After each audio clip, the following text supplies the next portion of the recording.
ছিল না। আজকে শুধু আওয়ামী লীগকে স্বৈরাচার বলে আমরা গালি দেই আর খুব মজা পাই।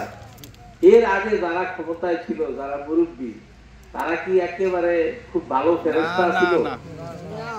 তাই স্বাধীন হওয়ার তো কোনো সুযোগ আমাদের ছিল না কখনো, আজকেও নেই। এখন অনেকেই বলে যে আমরা 2024 সালে দেশটা আবার স্বাধীন হয়েছে।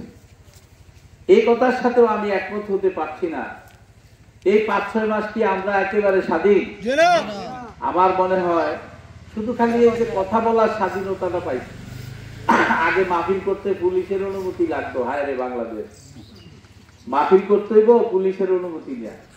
এখন হয়তো পুলিশের অনুমতি লাগে না। কি কর, এতটুকু স্বাধীন হয়েছে। আগে যেখানে ইচ্ছা সেখানে ইসলামের কথা বলা যেত না, এখন বলা যায় স্বাধীন হয়েছে। কিন্তু দেশে যেই দুর্নীতির কারণে, যেই অপরাধের কারণে স্বৈর শাসক শেখ হাসিনা এদেশ থেকে পালিয়েছে, তাদের এই দূষণরা কি এখনো বাংলাদেশ ছেড়েছে? তারা এখনো বাংলাদেশ ছাড়ে নাই। তারা এখনো ষড়যন্ত্র করছে বাংলাদেশের বিরুদ্ধে। তারা এখনো চাঁদাবাজি করছে, তারা এখনো দখলবাজি করছে। কি আপনারা কি অস্বীকার করবেন? প্রকাশ্যে না হইলেও গোপনে এখনো এই কাজগুলি চলছে। সম্মানিত ভাইসব, আজকে 1730 জন লোক শহীদ হলো, 20,000-এর উপরে লোক এখনো হাসপাতালে কাতরাচ্ছে। এই আচরণের জন্য, এই কাজের জন্য কখনো নয়।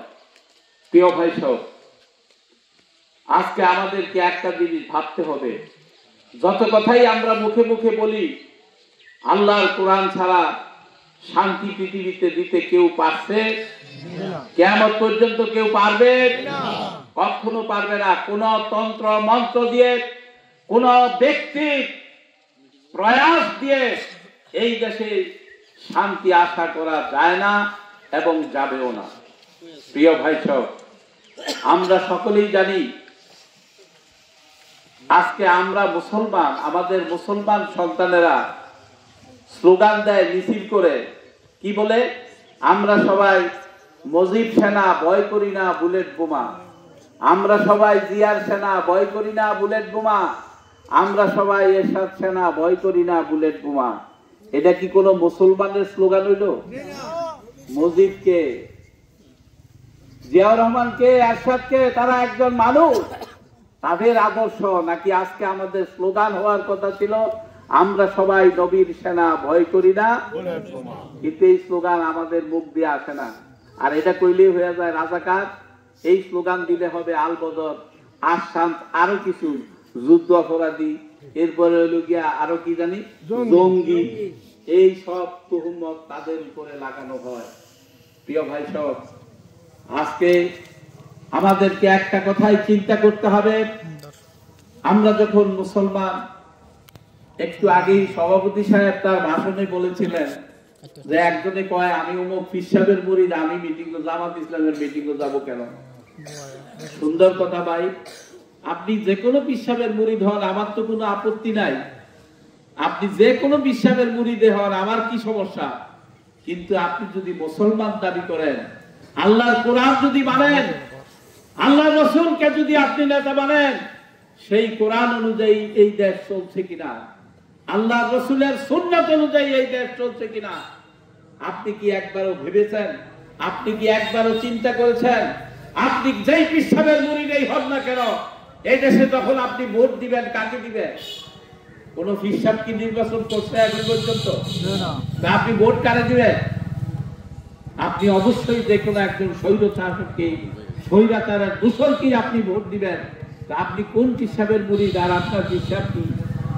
আপনি ইসলামের বিপক্ষে রায় দিবেন, আল্লাহর দেয় হাতকে আপনি ইসলামের বিপক্ষে সিল মারবেন, আর আপনি পীর সাহেব, আপনি পীর সাহেবের মুরিদান এই কথা বলে আপনি চলবেন।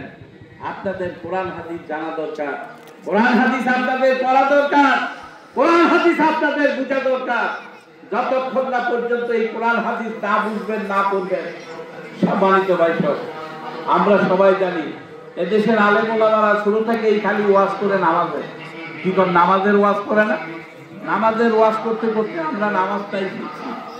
কিন্তু আল্লাহ রাব্বুল আলামিন 500 বিধান দিয়ে এই কোরআন নাযিল করেছে। আপনাকে 500 আল্লাহর আইনেই মানতে হবে। আপনি শুধু নামাজ, রোজা, হজ, যাকাত এই কয়েকটা পালন করে আপনি মহাখুশি, আপনি মহাখুশি, আপনি জান্নাতে চলে যাবেন। যদি আপনার ঈমান না থাকে,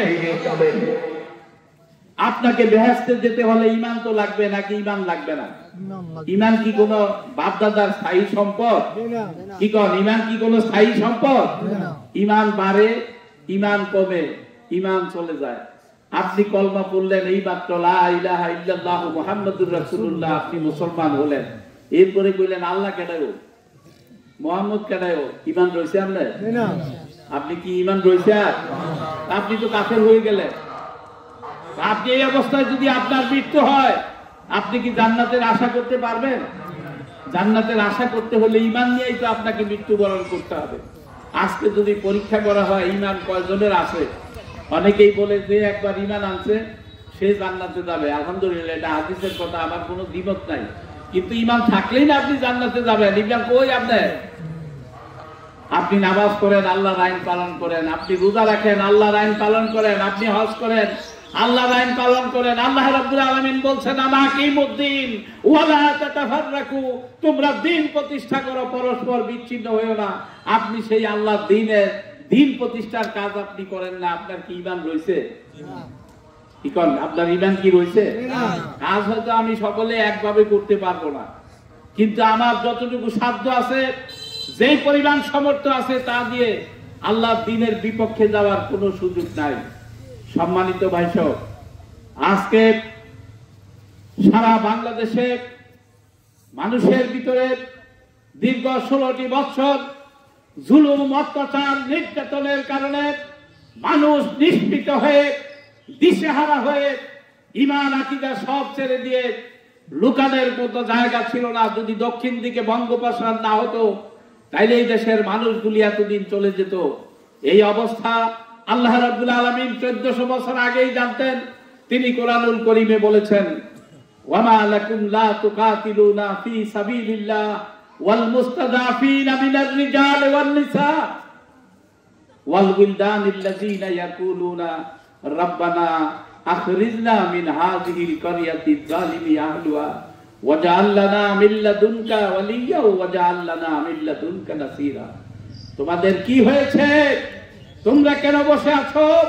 অথচ একদল নারী, পুরুষ, শিশু সহ নির্যাতিত, নিষ্পেষিত হয়ে তারা আল্লাহর কাছে ফরিয়াদ করছে, হে আল্লাহ, তুমি আমাদের জন্য এই জালেম থেকে মুক্তি দাও, আমাদের জন্য একজন অভিভাবক পাঠাও, আমাদের জন্য একজন সাহায্যকারী পাঠাও। অথচ এদেশে অকাতরে এতগুলি আলেমকে ফাঁসি দেওয়া হলো, এদেশের আলেমদেরকে কারাগারে নিয়ে উলঙ্গ করে রাখা হলো, কোরআনের শব্দকে বন্ধ করে দেওয়া হলো, কোরআনের পাখিকে ইনজেকশন দিয়ে মৃত্যুবরণ করানো হলো। এরপরেও আমরা যদি বলি আমরা মুসলমান, আমাদের ঈমান আছে? আমরা উমুক পীর লোক, আমরা উমুক তরিকার লোক, উমুক আকীদার লোক, এই কথা বলার কি এরপরে কোনো সুযোগ আছে? সম্মানিত ভাইসব, আল্লাহ রাব্বুল আলামিন বলছেন, আমি মাজলুমের পক্ষে, আমি কোন জালেমকে পছন্দ করি না। এই মাজলুমদের উপরে এত জুলুম করার পরে অকাতরে দুচোখের পানি ছেড়ে দিয়ে জেলখানায় তারা কেঁদেছে, ফাঁসির মঞ্চে গিয়ে কেঁদেছে, আল্লাহর কাছে দোয়া করেছে, আল্লাহ এই জালিম থেকে তুমি আমাদেরকে রক্ষা করো। আল্লাহ রাব্বুল আলামিন এই মাজলুমদের কথা শুনে তাদের উপরে রহম করে এই স্বৈর শাসক শেখ হাসিনার সরকার বাংলাদেশ থেকে শুধু পালিয়েছে এমনটা নয়। আপনারা শুনলে আশ্চর্য হবেন। ভারতের গিয়ে আমরা শুনি ভারতে আছে, ভারতের কোন জায়গায় আছে ঠিকানাটা কেউ বলতে পারবে? আর বিশ্বের যে কোনো জায়গায় যাওয়ার জন্য সে আবেদন করেছে, আজকে তাকে কোনো রাষ্ট্র নিতেও রাজি না। এমন ফসায় যে পড়ছে, আজকে এই ফসা গন্ধে অন্যরা পর্যন্ত হাত ফিল করবে, বেহুশ হবে। এই কারণে ফসা আলু আর কেউ নিতেও চাচ্ছে না। প্রিয় ভাই সব, এটা আমাদের কোনো ক্রেডিট নয়, এটা আমাদের কোনো কৃতিত্ব নয়। ওই মাজলুমদের দোয়ার কারণে আল্লাহ রাব্বুল আলামিন ওই স্বৈরাচারকে আমাদের থেকে মুক্ত করে আমাদেরকে স্বাধীনতা দিয়েছে। প্রিয় ভাই সব, যদি আজকে এই স্বাধীনতা পেয়ে আমরা যদি খুশি হয়ে ঘরে বসে থাকি, তাহলে আল্লাহ রাব্বুল আলামিন আমাদের উপরে নারাজ হয়ে আবারও গজব আমাদের উপরে অর্পণ করতে পারে, ঠিক কিনা? আর যদি আল্লাহ দেখে যে আমরা এখন মুক্ত হয়ে আমরা আল্লাহর দ্বীনের কাজ করছি, আমরা দ্বীনের প্রচার করছি, আমরা কোরআন পর্যালোচনা করছি, আমরা হাদিস পর্যালোচনা করছি, সেই অনুযায়ী আগামী দিন আমাদের কি হবে এই পরিকল্পনা যদি আমরা আঁকতে পারি, তাইলে আল্লাহর রহমত আমাদের উপরে বর্ষিত হয়েছে, এটা স্থায়ী হবে। আর যদি আমরা উল্টাটা করি, তাহলে খোদার গজব নেমে আসতে পারে। প্রিয় সম্মানিত ভাই সব, অল্প কিছুদিনই পরেই হয়তো আপনারা দেখবেন যে আসবে নির্বাচন। নির্বাচন আসলে আজকে জামাত ইসলামীকে বলা হয় ধর্ম ব্যবসায়ী। আরে মিয়া, কি আমরা ধর্ম ব্যবসায়ী? আমরা তো সবসময় ধর্মের কথাই বলি, কিন্তু যারা নির্বাচন আইলে টুহি মাথায় দেয়, যারা নির্বাচন আইলে আলহাজ লাগায়, তারা ধর্ম ব্যবসায়ী নাকি জামাত ইসলামী ধর্ম ব্যবসায়ী? প্রিয় ভাই সব, সময় আসছে। আচ্ছা, আপনাদের কাছে শুধু আমার একটা সবিনয় অনুরোধ, যারাই ভোটের জন্য আসবে তাদেরকে শুধু জিজ্ঞাসা করবেন, আপনারা ক্ষমতায় গিয়া কি আল্লাহর আইন প্রতিষ্ঠা করবেন না এর উল্টাটা করবেন? তারা কি বলবে যে আমরা ক্ষমতায় গিয়া যেই দলে আসুক, আমি কারো নাম বলছি না, তারা কি আসলে বলবে যে আমরা দিন কায়েম করব? একমাত্র দল বাংলাদেশ জামাত ইসলামী, যারা শুরু থেকে এ পর্যন্ত তাদের স্লোগান একটাই, আল্লাহর আইন চাই, সৎ লোকের শাসন চাই। এবং এটা শুধু মুখের স্লোগান না, বাস্তবে দেখিয়ে গিয়েছেন আমাদের সাবেক আমির মাওলানা মতিউর রহমান নিজামী, সাবেক সেক্রেটারি জেনারেল আলী হাসান মোহাম্মদ মুজাহিদ। আপনারা জানেন, দুইটা মন্ত্রণালয়ের দায়িত্ব তারা পালন করেছে। দুর্ভিক্ষণ দিয়েও এই দুই মন্ত্রীর মন্ত্রণালয়ে একটি সুতা পরিমাণ কোন অন্যায় অপরাধ খুঁজে তারা পায়নি। তাহলে মুখে যা বলেছে বাস্তবে তা করেছে কিনা?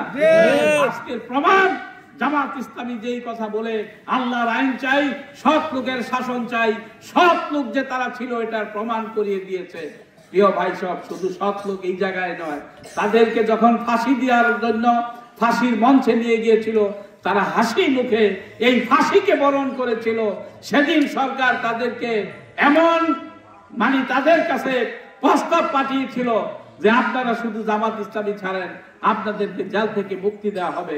কিন্তু জামাতের কেন্দ্রীয় নেতারা বলেছে এই পৃথিবীর সাহায্য চাওয়ার মতো একমাত্র আল্লাহ, আল্লাহর বাইরে